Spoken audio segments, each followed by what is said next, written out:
Hello बच्चों, कैसे हैं आप लोग। आज हम हमारा जो नया चैप्टर है इलेक्ट्रिक कैपेसिटेंस या इलेक्ट्रिकल कैपेसिटेंस, या नॉर्मली मैं उसको बोल दूं कैपेसिटेंस, ठीक है, उसके सेकंड लेक्चर की बात करते हैं। प्रीवियस लेक्चर में हमने बात करी थी कैपेसिटेंस और कैपेसिटर में क्या डिफरेंस था, जिसको हमने कंपेयर किया था रेजिस्टेंस एंड रेजिस्टर से, ऐसा ही कुछ बात करी थी हमने। फिर उसके बाद में हमने बात करी थी कैपेसिटर के बाद में डाइलेक्ट्रिक की बात करी थी, ठीक है। डाइलेक्ट्रिक होता क्या था, ऐसा सब्सटेंस जो क्या करे, चार्जेस को होल्ड तो करे लेकिन उसकी वजह से इलेक्ट्रिक फील्ड को शो नहीं होने दे, ऐसा ही कुछ पढ़ा था बच्चों अपन ने, ठीक है। तो आज हम चैप्टर को कंटिन्यू करते हैं और उसके अंदर हम बात करेंगे जो हमारा नेक्स्ट टॉपिक है। देखो बच्चों, ध्यान से देखना, चैप्टर बहुत ईजी है और सीधे क्वेश्चंस आते हैं इस पर, या तो न्यूमेरिकल्स भी पूछे जाते हैं तो सीधे सीधे पूछे जाते हैं, और डेरिवेशंस भी आते हैं तो बड़े सीधे सीधे से पूछे जाते हैं, ठीक है। तो ध्यान देना, हम इसका नेक्स्ट टॉपिक देखते हैं।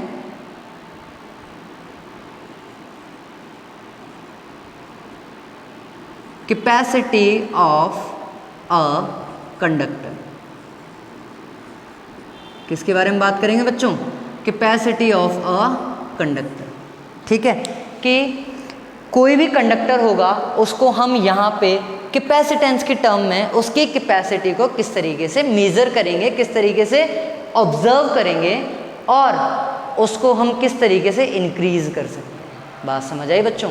देखो, मैंने पहले भी आप लोगों को बोला था कि कोई भी टॉपिक पढ़ रहे हो या कोई भी टर्म पढ़ रहे हो, हमें उसके बारे में सब कुछ मालूम होना चाहिए, जितना हम ग्रैब कर सकते हैं या जितना हम फाइंड कर सकते हैं, ठीक है। हम भगवान तो नहीं हैं कि सब कुछ हमें मालूम होगा कि अहम ब्रह्मास्मि, नहीं, लेकिन जितना हम मालूम कर सकते हैं उतना हमें मालूम करते हुए चलना, ठीक है बच्चों। तो सबसे पहले हम बात कर लें कैपेसिटी की, ठीक है। इसको एक जनरल एग्जांपल से समझते हैं। For an example, I am a foodie person, ठीक है, I am a foodie person. Example नहीं वो मैं हूँ, लेकिन मुझे स्वीट्स पसंद है, ठीक है, मुझे लेट सपोज बंगाली मिठाई पसंद है, तो मेरी कैपेसिटी कितनी है कि मैं 10 बंगाली मिठाई या 10 रसगुल्ले के पीसेस में एक बार में खा सकता हूँ, ठीक है। तो वो मेरी क्या है, कैपेसिटी है। उसी को मैं मेरी क्या बता सकता हूँ, एबिलिटी बता सकता हूँ बच्चों, बता सकता हूँ ना। तो कैपेसिटी का मतलब है, अब यहाँ पे अपन बात कर रहे हैं किसकी, कैपेसिटेंस की। तो कैपेसिटेंस को अपन डिनोट करते हैं किसकी टर्म में, या मेज़र करते हैं हम किसकी टर्म में, चार्ज की टर्म, ठीक है। तो हमेशा ध्यान रखना, एक बार इस टॉपिक को स्टार्ट करने से पहले मैं 3 चीज़ें बता रहा हूँ, उनको ध्यान से देखना। R, L एंड C, ठीक है। ये क्या है हमारा रेजिस्टेंस, ठीक है बेटा। ये होता है हमारे पास में 10th में अपन ने पढ़ी थी, कॉइल के बारे में पढ़ा था, तो उसी से मिलके बना होता है। इसे बोल देते हैं हम इंडक्टेंस, और C stands for the capacitance. बात समझ आई बेटा? इन तीनों का नाम याद रखना। अभी इनका काम क्या है वो बता देता हूँ मैं। रेजिस्टेंस हमेशा एक ब्रेकर की तरह काम करता है। जैसे एक स्मूथ रोड है, स्मूथ सड़क है, उसके ऊपर एक ब्रेकर लगा दिया, आजकल लगा देते हैं ना येलो वाले बड़े बेकार से ब्रेकर होते हैं, ठीक है। तो हमेशा ये एक ब्रेकर की तरह, एक बैरियर की तरह, एक अपोजिशन की तरह एक्ट करेगा। मतलब ये हमेशा क्या करेगा, चार्ज की बात करूँ या एनर्जी की बात करूँ, उसको क्या करेगा, उसको लॉस करेगा ही करेगा उसका, या मैं बोल दूं अपोज करेगा ही करेगा। इंडक्टर और कैपेसिटर का काम जो होता है, इन टर्म्स ऑफ चार्ज में बात करूं तो इन दोनों का काम सेम होता है। और काम क्या होता है इनका, काम जो होता है सेम होता है,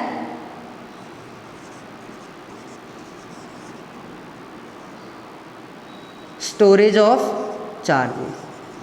क्या काम होता है बेटा इनका, स्टोरेज ऑफ चार्जेस। मतलब ये दोनों के दोनों चार्ज को स्टोर करने का काम करेंगे, ठीक है। बस जो डिफरेंस होगा इन दोनों में, जो डिफरेंस होगा वो क्या होगा, इंडक्टर चार्जेस को स्टोर करता है या होल्ड करता है in the form of magnetic field. किसके फॉर्म में स्टोर करता है बच्चों, in the form of magnetic field. But if I talk about capacitance, तो ये भी चार्जेस को होल्ड कर रहा है, but in the form of electric field. याद रहेगा बच्चों, बहुत इंपॉर्टेंट है। सुनने में मैं बड़ा इजी सा, बड़ा कॉमन सा लग रहा है, लेकिन इतना कॉमन है नहीं। ठीक है। जनरली बड़े बच्चों को भी, जो तुमसे सीनियर होते हैं उनको भी नहीं पता, जो कॉलेजेस के अंदर होते हैं, इंजीनियरिंग कॉलेजेस के अंदर, रेजिस्टेंस अपोज करेगा। दोनों के दोनों इंडक्टर और कैपेसिटर क्या करेंगे, स्टोर करने का काम करेंगे, होल्ड करने का काम करेंगे, बट इंडक्टर करेगा in the form of magnetic field और कैपेसिटर करेगा in the form of electric field. बात समझ आई? अब हम चलते हैं हमारे टॉपिक के ऊपर, ठीक है बच्चों। अब देखो, हम बात कर रहे थे किसी की कैपेसिटी ऑफ कंडक्टर। तो कैपेसिटी ऑफ कंडक्टर की जैसे हम बात करते हैं, तो कैपेसिटी किसकी, चार्जेस की। तो जैसे जैसे हम क्या करेंगे, चार्जेस किसी भी कंडक्टर को देते जाएंगे। लेट सपोज एक ये कंडक्टर था हमारे पास में, मैंने पहले इसको Q1 चार्ज प्रोवाइड करवा दिया, फिर उसके बाद में Q2 चार्ज प्रोवाइड करवा दिया, फिर Qn number of charges provide करवा दिए। तो एक बात बताओ बेटा, कोई भी चीज़ स्टोर करते हैं, जैसे वाटर की बात करता हूँ, टंकी के अंदर अपने को क्या करना, स्टोर करना है। तो जैसे उसको हम स्टोर करते हैं तो उसकी कौन सी एनर्जी इंक्रीज होती है, पोटेंशियल एनर्जी। मतलब यहाँ पे, और चार्जेस को लेके आ रहा हूँ तो वर्क डन करना पड़ रहा है, और वर्क डन के टर्म में हम किसकी बात करते हैं, पोटेंशियल की बात करते हैं। किसकी बात करते हैं बेटा, पोटेंशियल की बात करते हैं, ठीक है। तो एक चीज़ बताओ, जैसे जैसे मैं नंबर ऑफ चार्जेस इंक्रीज करता जाऊंगा किसी भी कंडक्टर के सरफेस के ऊपर, तो वहाँ का पोटेंशियल भी क्या होता जाएगा बेटा, इंक्रीज होगा। दैट मीन्स Q जो है वो प्रोपोर्शनल होगा किसके, V के। जितना चार्ज को मैं इंक्रीज करूंगा, जितना अमाउंट ऑफ चार्ज इंक्रीज करूंगा, उतना ही पोटेंशियल उसका क्या होता जाएगा, इंक्रीज होता जाएगा। जितना नंबर ऑफ चार्जेस को मैं डिक्रीज करूंगा, उतना ही पोटेंशियल क्या होता जाएगा, डिक्रीज होता जाएगा। आई होप समझ आया होगा, ठीक है बेटा। चलो ठीक है। अब यहाँ पे प्रोपोर्शनलिटी का साइन है हमारे पास में। प्रोपोर्शनलिटी के साइन को हटाने के लिए हमें क्या करना पड़ता है, एक कांस्टेंट इंट्रोड्यूस करना पड़ता है। तो यहीं से कांस्टेंट निकल के आता है, दैट इज CV। क्या निकल के आता है बेटा, C कांस्टेंट के तरीके से निकल के आएगा। इसे मैं या तो बोल दूं क्या, प्रोपोर्शनलिटी कांस्टेंट बोल दूं, या फिर इसी का नाम हम दे देते हैं क्या, कैपेसिटेंस ऑफ कंडक्टर। क्या नाम दे देते हैं बेटा, कैपेसिटेंस ऑफ कंडक्टर। बात समझ आई? तो यहाँ पे हमारे पास एक इक्वेशन निकल के आई, कौन सी, Q is equals to CV, ठीक है। अगर मैं यहाँ से देखो कंपेयर करूँ, V is proportional to the I, और V इज इक्वल्स टू क्या था अपने पास में, RI। तो R जब निकालते थे तो V अपॉन I का रेशो आता था, और कर्व कैसा आता था, लीनियर। तो यहाँ पे अगर मैं बात करूँ, C जो कांस्टेंट है उसकी वैल्यू क्या हो जाएगी अपने पास में, Q अपॉन V की टर्म में लिख सकता हूँ बेटा, कोई डाउट यहाँ पे। C इज इक्वल्स टू क्या हो जाएगा हमारे पास में, Q अपॉन V की टर्म में, ठीक है। तो यहाँ से जब मैं इसके लिए भी अगर कर्व ड्रॉ करूँगा, एक जब भी इसके लिए कर्व आएगा हमारे पास, किस किस में आएगा कर्व, V और Q के अंदर, यही आएगा पोटेंशियल और चार्ज के टर्म में। तो देखो कर्व जब मैं इसके अंदर ड्रॉ कर रहा हूँगा, तो ये हो जाएगा हमारे पास में, चार्ज हो गया इधर और V हो गया इधर, ठीक है। तो जो रेशियो आएगा वो क्या आएगा, लीनियर कर्व आएगा, ओम्स लॉ की तरह ये आ जाएगा इसका कर्व, और ये किसे शो करेगा, कैपेसिटेंस को। और यहाँ एक एंगल बनाएगा, ये कितना, थीटा। क्या बनाएगा बेटा, थीटा एंगल बनाएगा, ठीक है। और यही हमें किसको बताती है, स्लोप को बताती है। ये जो लाइन होती है हमारे किसको शो करती है, स्लोप को शो करती है। और स्लोप किसके इक्वल होता है, मैथमेटिक्स में पढ़ते हैं हम, टेन थीटा के इक्वल। दैट मीन्स ये C जो है हमारा किसके इक्वल हो गया, स्लोप। और स्लोप किसके इक्वल होता है हमारे पास में, टेन थीटा के, ठीक है। तो जब C की वैल्यू टेन थीटा लिख सकता हूँ, तो मैं क्या ये लिख सकता हूँ यहाँ पे, tan theta is equals to Q upon V लिख सकता हूँ ना बेटा, कोई डाउट यहाँ तक। तो यहाँ पे ये Q अपॉन V का रेशो यहाँ पे एक स्लोप की तरह होगा, और इसका भी कर्व कैसा होगा बेटा, लीनियर होगा। बात समझ आई, बात समझ आई। अब देखो कैपेसिटेंस की, कोई भी कंडक्टर है उसकी कैपेसिटी हमने फाइंड करी। अब कैपेसिटी जो है चार्जेस की टर्म में आई, तो इसी कैपेसिटी को या इसी कैपेसिटेंस को हम मेजर करते हैं किसके अंदर,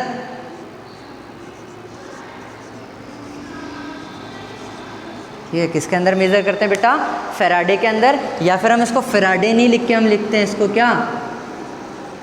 फैरेड लिखते हैं। क्या लिखते हैं बेटा? फैरेड लिखते हैं। ठीक है, तो फैरेड क्या हो जाएगी? फैरेड क्या हो जाएगी बेटा? एसआई यूनिट हो जाएगी। क्या हो जाएगी? एसआई यूनिट हो जाएगी किसी भी कंडक्टर की कैपेसिटी चार्जेस को होल्ड करने की, या उसी को हम टर्म कर देते हैं क्या? कैपेसिटेंस। इसी को हम क्या बोल देते हैं? कैपेसिटेंस के टर्म में। ठीक है, यही किसके टर्म में आ जाएगा? कैपेसिटेंस को मेजर करने के लिए जो हमारे पास एसआई यूनिट होती है वो क्या होती है? फैरेड। बात समझ आई बेटा? अब देखो यहाँ से एक इंपॉर्टेंट टर्म निकल के आती है बहुत छोटी सी, कि भैया मुझे अगर 1 फैरेड की डेफिनेशन निकालनी हो, किसकी निकालनी हो बेटा डेफिनेशन? 1 फैरेड की। 1 फैरेड, तो सी के लिए अपन यूज़ कर रहे हैं फैरेड, तो 1 करना हो तो ये भी 1 हो जाएगा, ये भी 1 हो जाएगा। मतलब 1 फैरेड को कैसे डिफाइन करूँगा? if the increase in potential is 1 volt by increasing an amount of charge 1 coulomb, then the capacitance of that conductor will be 1 farad। बात समझ आई? मतलब 1 कूलम चार्ज इंक्रीमेंट करने पे किसी भी कंडक्टर पे पोटेंशियल में कितना इंक्रीमेंट आ जाए? 1 वोल्ट के इक्वल इंक्रीमेंट आ जाए तो किसके इक्वल हो जाएगा? अपना 1 फैरेड के। किसके इक्वल हो जाएगा? 1 फैरेड के। बात समझ आई बेटा? आई होप बात समझ आई होगी। ठीक है, ठीक है। अब अगर मैं बोलूँ कि बेटा इसका मुझे क्या फाइंड करना है? डायमेंशन। यूनिट, ऐसा यूनिट हमें पता चल गई, लेकिन अगर मैं बात करूँ कि मुझे इसकी डायमेंशन फाइंड करनी है, क्या फाइंड करनी है बच्चों? डायमेंशन। तो डायमेंशन फाइंड करने के लिए भी मैं क्या यही फॉर्मूला यूज़ कर सकता हूँ? कर सकता हूँ, नहीं कर सकता? देखो इधर, इसके लिए डायमेंशन निकालनी है अपने को, तो कूलम जो होगा चार्ज, याद करो I is equals to Q upon T होता है अपने पास में, तो चार्ज क्या हो गया? Q is equals to I T. I stands for the ampere, T stands for the time. तो Q के लिए डायमेंशन क्या हो जाएगी? A1 T1। ठीक है, अब देखो V क्या होता है अपने पास में? W upon Q। W क्या है? Work done, that means M1 L2 T-2 upon A1 T1। बात समझ आई बेटा? तो देखो यहाँ से V के लिए कितनी हो जाएगी? क्यों? क्योंकि वो पोटेंशियल जो होता है क्या होता है? जूल अपॉन कूलम के टर्म में होता है। ठीक है, तो यहाँ पे कितना हो जाएगा हमारे पास में? M1 L2 T ऊपर आएगा तो T कितना हो जाएगा? -3 और A -1। बात समझ आई? बात समझ आई बेटा?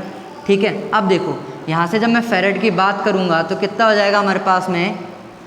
A1 T1 अपॉन में, या फिर मैं बात करूँ इसको इस तरीके से, देखो कूलम हो जाएगा चार्ज के लिए अपॉन जूल पर कूलम, तो कितना हो जाएगा? कूलम ऊपर आएगा तो कूलम स्क्वायर अपॉन जूल की टर्म में आ जाएगा। कूलम के लिए कितनी होती है? A1 T1, यही होगा। इसको हटाओ यहाँ से। और जूल क्या है? वर्क डन के लिए, तो वर्क डन कितना हो जाएगा हमारे पास में? M1 L2 T-2, that means M1 L2 T-2 हो जाएगा इसके लिए। तो फाइनल हमारे पास कितना आएगा? M ऊपर आएगा तो M-1, L ऊपर आएगा तो L-2, T ऊपर आएगा तो प्लस हो जाएगा, दैट मीन्स T3 हो जाएगा, और A अपने पास ऑलरेडी 1 है। तो ये इसकी क्या आ जाएगी हमारे पास में बेटा? डायमेंशन निकल के आ जाएगी। बात समझ आई बेटा? ठीक है, और अगर मैं इसी यूनिट को किस में निकालूँ? CGS। ये तो ऐसा ही सिस्टम के लिए था। अगर मैं बात करूँ CGS सिस्टम के लिए, किसकी बात करूँ बेटा? CGS सिस्टम के लिए। ठीक है, तो CGS सिस्टम में जैसे इसकी यूनिट की बात करूँगा तो हमारे पास 1 कूलम जो होगा, हमारे पास 1 कूलम होता है, उसकी जो वैल्यू होती है वो कितनी होती है? 3 × 10⁹ कितनी होती है? 3 × 10⁹ स्टेट कूलम। बात समझ आई? ठीक है, और पोटेंशियल की जो 1 वोल्ट की वैल्यू होती है वो होती है हमारे पास में 1 volt is equals to 1/300 statvolt. ठीक है, तो मुझे फैरेड निकालना है, C की वैल्यू निकालनी है, तो Q/V से कितना हो जाएगा? 3 × 10⁹ अपॉन 1/300 होगा। ऊपर आएगा तो कितना हो जाएगा? 900 × 10⁹ ऐसा ही कुछ होगा, होगा नहीं होगा बेटा? तो ये किस में आ जाएगा हमारे पास में? सीजीएस सिस्टम के अंदर, और ये हो जाएगा स्टेट फेरेड की टर्म में। तो ये सीजीएस सिस्टम के अंदर 1 फेरेड की वैल्यू हो जाएगी। बात समझ आई? ठीक है, आई होप यहाँ तक समझ आया होगा। अब नेक्स्ट लेक्चर के अंदर जो है हम बात करेंगे प्रिंसिपल ऑफ कैपेसिटर, और जो हमारे सिलेबस में ब्रॉड एक बहुत डीप के अंदर दे रखा है, that means parallel plate capacitor, उसके बारे में बात करेंगे। ठीक है बच्चों, उससे पहले जाते जाते मैं आप लोगों को एक चीज़ बताते हुए जाना चाहूँगा। जब भी हम कैपेसिटर को रिप्रेजेंट करते हैं तो कैपेसिटर को रिप्रेजेंट करने का तरीका होता है ये, क्या होता है बेटा? इस तरीके से। दोनों बैटरी को या सेल को हम डिनोट करते हैं इस तरीके से, हायर पोटेंशियल लोअर पोटेंशियल, लेकिन यहाँ पे दोनों लाइंस क्या हो जाएंगी? इक्वल हो जाएंगी। ठीक है, अब दो बनाए हैं, दैट मीन्स अगर कुछ भी नहीं दे रखा तो इसको बोल देते हैं हम क्या? Fixed capacitor. इसको क्या बोल देते हैं हम? Fixed capacitor. और अगर मैं इसके अंदर इस तरीके से एरो बना दूं तो इसको हम बोल देते हैं क्या? Variable capacitor. ठीक है, इसी को हम बोल देते हैं पिक्टोरियल रिप्रेजेंटेशन ऑफ कैपेसिटर। ठीक है, आज के लिए इतना ही, बाकी हम पढ़ेंगे बच्चों नेक्स्ट क्लास के अंदर। तब तक के लिए थैंक यू।